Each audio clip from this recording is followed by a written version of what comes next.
Bonjour à toutes et à tous, j'espère que vous allez bien. Je suis très content de vous retrouver pour la suite de l'analyse du manga Mushoku Tensei. Dans la vidéo précédente, je vous ai fait une présentation succincte du manga Mushoku Tensei et des enjeux de son récit. Dans cette vidéo et les suivantes, nous allons rentrer dans le dur du sujet. Il va y avoir une longue succession de vidéos puisque je me suis attaché à essayer de faire des coupures sur des vidéos de 15-20 minutes grand maximum. C'est parce que sinon, voilà, ça va être vraiment des vidéos d'heures, des heures et des heures et des heures. Vous me connaissez, je suis capable de partir dans des logorées et dans des parenthèses. Même lorsque j'écris un script, je fais malgré tout des parenthèses. Même lorsque j'ai prévu des petites parenthèses dans mon script, et ben j'en rajoute encore après, etc. Donc, je vous promets de faire cet effort. Des vidéos qui vont être sur une durée accessible. Donc, dans cette vidéo et les suivantes, nous allons donc, comme je l'ai dit, entrer dans le dur du sujet. On va donc prendre les chapitres et les scènes dans l'ordre du récit, plutôt que de faire ça thème par thème. Pourquoi ? C'est vrai que construire mon script et mon analyse thème par thème nous permettrait de faire les choses plus rapidement. En l'espace genre de 3 ou 4 vidéos de 20 minutes chacune, je prendrais chacun des thèmes, chacun des sujets, hop, la question du fanservice, la question du développement moral du personnage principal, la question de la gestion du loli complexe et de la pédophilie, blablabla, tous ces trucs sujets, et puis hop, à chaque fois, je vous sortirai chronologiquement toutes les réponses, et toutes les questions, toutes les réponses, toutes les questions, toutes les réponses. Et du coup, hop, tout serait cadré en l'espace de quelques vidéos, thème par thème. Alors que là, effectivement, on est parti pour des heures de discussion et de questionnement. Mais la question de la chronologie des événements et de l'âge, notamment des différents protagonistes, sont des éléments importants pris en compte par l'auteur dans la construction du récit. Et de fait, je pense qu'il est intéressant de voir comment nous, lecteurs, nous posons des questions devant certaines scènes et mises en scène au fur et à mesure de notre lecture, et comment l'auteur est conscient de ces questions parce qu'il va y répondre 2 ou 3 livres plus tard, voire même plus de 15 livres plus tard pour certaines questions. De fait, si on abordait cette petite analyse thème par thème, on se poserait des questions et on aurait immédiatement les réponses. Alors que, bien entendu, le récit, en vérité, a attendu volontairement de nous donner des réponses, au moment même où les personnages ont assez progressé dans l'histoire et assez grandi et pris en maturité pour comprendre par eux-mêmes ces réponses et pouvoir remettre en question et en perspective leurs attitudes passées. Voilà, je pense que c'est du coup comme une bonne chose, enfin moi, de mon point de vue, d'aborder tout ce suivi d'analyse et de questionnement dans ces vidéos, dans l'ordre qui est prévu par le récit, effectivement, en prenant en compte qu'il y a des questions qui vont rester en suspens. Alors bien entendu, moi j'ai toutes les réponses, parce que le truc, je l'ai lu et je l'ai relu et je l'ai relu. Mais, donc il y a des fois où je vous dirais, bon bah voici où est-ce qu'on en est dans notre question, plus tard on apprendra ça, mais pour l'instant on en est là. Quand je lis un manga, notamment, je pars du principe que l'auteur sait ce qu'il fait et que la construction de son récit est raisonnée, à la fois par sa volonté et par l'influence de son inconscience, mais qui forment un tout, qui sont sa personne, dédiée à un projet. Et je ne remettrai ce principe en question que si je constate une accumulation d'incohérences durant la lecture de l'œuvre. Comme j'ai déjà pu le faire sur certaines présentations passées. Je vous ai pointé du doigt des incohérences dans certains mangas, et en disant qu'il y avait selon moi, notamment, un manque de travail préparatoire de la part de l'auteur. Donc, c'est avec ce postulat de départ que je vous propose de questionner et analyser le manga Mushoku Tensei, et le travail de l'auteur, donc Rifujin Namagonote, et de la mangaka Fujikawa Yuka. Alors on pourrait se demander si le fait que Mushoku Tensei soit dessiné par une femme a permis ou non d'avoir une œuvre moins sexiste dans son dessin. Eh bien, je ne sais pas. Il y a du fanservice tout au long des livres, mais pas beaucoup, et rarement de manière très ou trop vulgaire, surtout lorsqu'on prend ça en comparaison de beaucoup d'autres œuvres, comme on a pu voir par le passé, qui sont notamment destinées à un public plus jeune. En l'occurrence, j'ai été beaucoup plus gêné par le fanservice présent dans le spin-off Mushoku Tensei, les aventures de Roxy, qui sont là les tomes 1 à 10, qui est aussi un manga dessiné par une femme, différente que Fujikawa Yuka. Alors, pourquoi chercher à analyser le personnage principal de Mushoku Tensei, Rudeus Greirat, dit Rudy? Pourquoi lui accorder cette attention? Alors que je n'ai pas fait cela pour les autres œuvres que je vous ai présentées jusque-là. On a un manga qui a eu et a encore beaucoup de succès, Et en même temps, il est accusé d'avoir un discours répugnant et de mettre en scène un personnage principal pédophile. Ce n'est pas une accusation anodine.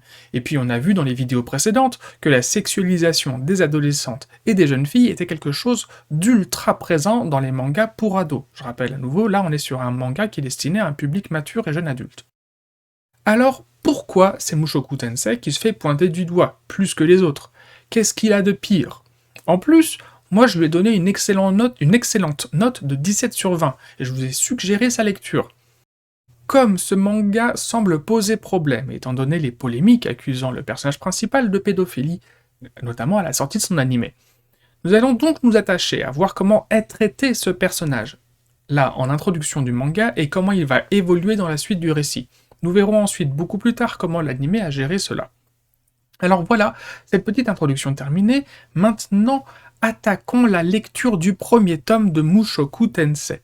Dès les premières pages, le personnage principal est caractérisé et humanisé par des éléments qui sont des clichés de défauts dans la société japonaise. Attention, quand je dis clichés, je ne dis pas qu'ils sont forcément faux, je dis que ce sont des éléments qui sont spécifiques au point de vue de la société japonaise et qui fait forcément un décalage avec le nôtre, occidentaux et notamment français. Dans l'ordre, un gros en survêtement qui a toujours vécu une vie minable. Le gros en survêtement, nous en Occident, on a tendance à le considérer comme étant un mauvais cliché, et maintenant aussi du body shaming, c'est-à-dire que cela ne se fait pas, cela ne se fait plus de pointer du doigt les défauts physiques d'une personne et de sous-entendre des caractères moraux liés à ce physique pour cet individu. Mais au Japon, c'est encore quelque chose qui se fait beaucoup, même aujourd'hui en 2024. Et on se rappelle que le personnage de l'otaku, qui deviendra plus tard Rudy, est un personnage qui a été créé en 2012, donc il y a plus de 10 ans. Et sur la question de la petite vie minable, eh bien ça, c'est sa vision des choses, c'est son rapport à lui-même, c'est le personnage qui caractérise lui-même sa vie de cette manière. Une autre phrase très importante sur cette première page, ne pas refaire les mêmes erreurs et vivre une existence productive. Mushoku Tensei Isekai Hitara Honki Dasu. C'est le titre original du manga, qui se traduit littéralement par réincarnation au chômage, quand je vais dans un autre monde, je serai sérieux. Pour nous, lecteurs français, l'information n'est pas évidente avec le titre juste Mushoku Tensei, donc qui veut dire réincarnation au chômage. Mais pour le lectorat japonais, qui est le premier public de l'œuvre, la question du statut professionnel actif inséré dans la société, c'est l'évidence même dans le titre du manga. Revenons-en donc à la première case du manga, ne pas refaire les mêmes erreurs et vivre une existence productive. Maintenant on comprend mieux cette phrase, hein. Il faut être conscient de l'importance du processus de rédemption morale dans la culture japonaise, c'est quelque chose qui est vraiment très important. Il y a beaucoup d'œuvres que je ne saurais citer, mais même ne serait-ce que dans les mangas qui mettent cela en scène. Sachez ou rappelez-vous que des armées entières se sont fait seppuku pour racheter la faute et ou trahison d'un noble et ou chef de clan. Alors le seppuku, c'est le suicide ritualisé afin de laver son honneur. Nous, en France, on connaît davantage l'expression harakiri, mais les deux expressions veulent dire sensiblement la même chose, on les utilise juste dans des contextes différents. Et dans notre cas présent, le personnage nous parle d'une vie productive. La vie productive, tout de suite pour nous ça fait écho avec un concept, la valeur travail, le concept pour lequel les Japonais meurent d'épuisement au bureau depuis 20 ans, mais qui est à peine un sujet de société, parce que c'est l'outil de servitude du peuple que les gouvernements du monde entier leur envient, que ce soit les sociétés capitalistes comme communistes. Ok. Alors, est-ce que finalement, ce mec va devenir, dans l'avenir, un futur héros de la bonne pensée productiviste japonaise? On verra bien. Avant ça, avant de pouvoir monter haut, il faut tomber bas. Alors, quelle est cette vie minable? Retour aux défauts de notre personnage. Gros otaku, mal rasé, le dessin nous montre des mouchoirs roulés en boule avec des magazines aux couvertures de personnages féminins. De toute évidence, il se masturbe et laisse tout traîner ses petits déchets. Ses parents sont décédés et il ne s'est pas rendu à la cérémonie. Alors, on ne connaît pas l'état de ses relations avec ses parents, peut-être qu'il avait une excellente raison de ne pas avoir été présent, mais par habitude, et conventions morales et conventions sociales, on va effectivement partir de l'a priori que ce n'est pas bien, que c'est un défaut, quelque chose qui est à mettre à son discrédit. Sachant en plus qu'il s'agit là de la société japonaise, où l'hommage aux morts est un sujet extrêmement sérieux, il s'agit là en fait de la chose la plus grave pour définir la dépravation morale du personnage principal, qui n'est pas nommé. Il ne le sera jamais, alors pour simplifier cette analyse, lorsque je parle ou fais référence à l'individu à l'origine de notre personnage principal, j'utiliserai le titre lambda et assez anodin, et maintenant aujourd'hui plutôt innocent, d'otaku. Donc par la suite, nous serons amenés à nous questionner sur les pensées et les actions du personnage principal. Et qu'est-ce qui les a initiés? Est-ce que c'est son esprit originel, donc l'otaku, que nous sommes actuellement en train de découvrir dans les premières pages du livre? Ou est-ce que ce sera le nouvel individu dans cette nouvelle vie et qui fait des efforts pour ne pas reproduire, et qui fera, des efforts pour ne pas reproduire son ancienne vie et pour s'éloigner de la personne qu'il était auparavant. Donc, ne pas rendre hommage à ses parents, ne pas avoir quitté sa chambre, oui, on pourrait y voir le possible appel à l'aide sous-entendu qui serait « Regardez, je suis tellement mal, je souffre tellement dans ma dépression et mon isolement que je suis même pas capable de sortir pour faire quelque chose d'aussi important que de rendre hommage à mes parents. Qu'est-ce que je suis à plaindre ?» Alors que souvent, trop souvent, dans les mangas, on va chercher des excuses et du repentir au pire crapule, on aura l'occasion d'en reparler. Ici, cela ne se passe pas. Non, ce personnage est un égoïste sans cœur qui pousse l'insulte et l'irrespect au point de ne même pas sortir de sa chambre alors qu'on est en train d'enterrer ses parents.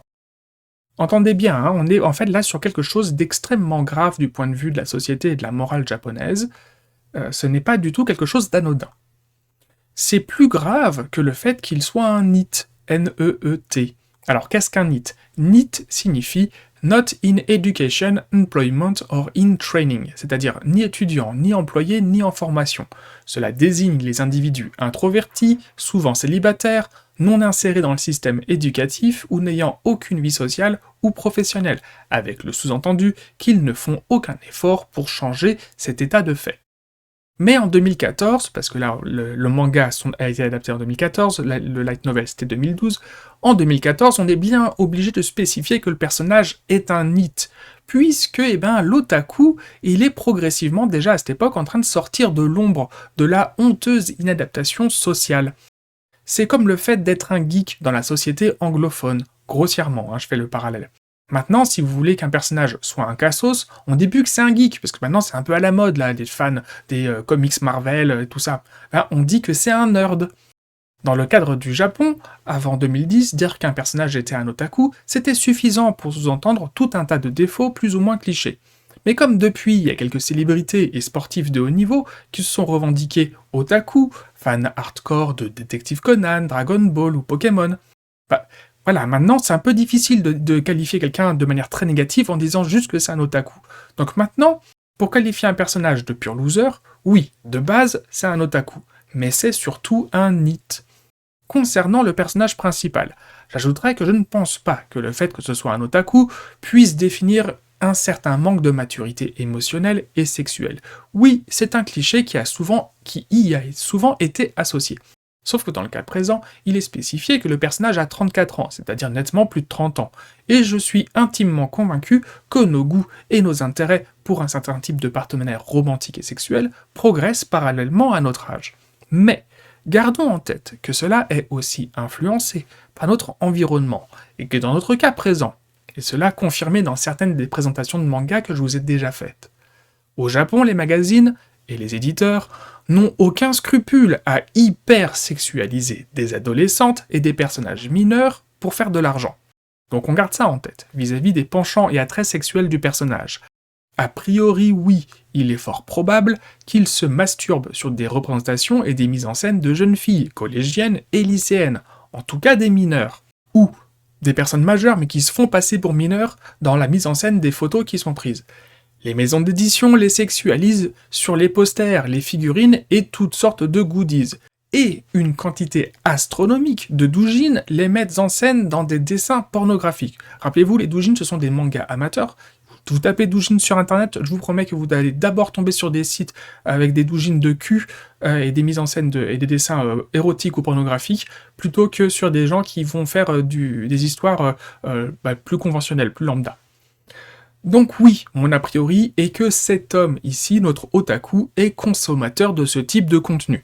Par contre, je ne pense pas que cela en fasse pour autant de facto un pédophile. Cette donnée n'est pas suffisante. Déjà parce que c'est un a priori, donc pas une certitude, et aussi parce que cela sous-entendrait que tous les acheteurs de figurines et lecteurs de doujin sont des pédophiles, ce qui n'est pas le cas. Et finalement, tout ce qu'on en sait comme information identitaire de cet otaku, c'est qu'il a 34 ans. Il n'a pas de nom, à peine un visage, des yeux invisibilisés derrière des lunettes blanches opaques durant tout le récit, à de très rares exceptions. Une fois très importante dans la progression du récit, et une autre fois anodine, sans doute un oubli de la part de la dessinatrice qui s'est montrée trop précise dans le détail. On verra bien. Le fait de invisibiliser les yeux, ou même de carrément ne pas les dessiner, est très important. Cela a une signification dans la détermination que fait l'auteur du personnage. Cela a du sens. Cela permet de déshumaniser le personnage. Les yeux sont la fenêtre de l'âme, des yeux cachés sous-entendent que ce à quoi pense le personnage nous est intentionnellement caché. Nous ne pouvons que nous appuyer sur la position du personnage voûté et à la tête baissée, ainsi que sur l'angle du dessin qui positionne notre regard soit pour s'attarder sur la crasse des vêtements de l'otaku, soit sur le fait que ce personnage fuit notre regard de lecteur. Il nous tourne même le dos, alors que sa future réincarnation nous sourit et nous regarde droit dans les yeux. Mais je reviendrai sur ce sujet à l'occasion de la présentation de d'autres mangas. En ce qui concerne le patronyme de l'otaku, l'auteur est très explicite sur le fait qu'il ne nous le donne pas sciemment. Tome 7, chapitre 37, le récit refuse de nous le donner, le nom est explicitement barré, on pourrait dire censuré. Reprenons notre histoire, le personnage est déjà à la rue, et est jeté à la rue. Est-ce qu'on est supposé être révolté par le traitement infligé par ses proches ? Non, puisque lui-même, tout en s'apitoyant sur son sort, considère que cela est normal. Son seul souvenir positif, le seul dessin avec un sourire sincère, exception faite de lui-même sur la première page, en tant qu'enfant dans sa nouvelle vie, mais là, en liaison avec son passé, on est d'accord. Le souvenir d'une fille du collège et le sentiment de l'amour, ou au moins l'idée d'une possible relation sociale, éventuelle relation romantique. Puis, la résignation et immédiatement le sacrifice héroïque. Il est aigri. Sa dernière phrase, avant de souhaiter pouvoir tout recommencer à zéro, est une remarque sur l'ironie que représente pour lui le fait de mourir, en sauvant quelqu'un qu'il considère comme ayant réussi sa vie en comparaison de lui qui pense avoir raté la sienne. Voilà l'introduction du personnage principal dans sa première vie. Je vous propose de faire une petite pause ici. Retenons deux informations. 1. Le manga positionne les enjeux personnels du personnage principal dès le titre et la première page en mettant l'accent sur l'engagement dans la société et la vie active du point de vue professionnel. Il s'agit là en fait de notre fil rouge qui est annoncé dès le début, de notre espèce de objectif ultra lointain, ça va être ça. Le personnage principal est caractérisé de manière extrêmement négative au regard du peu que l'on sait du fonctionnement de la société japonaise. Je pense qu'il est évident que ni l'auteur ni la mise en scène de la mangaka ne sont faites pour sous-entendre que nous lecteurs devrions prendre cet homme en pitié. Pas du tout.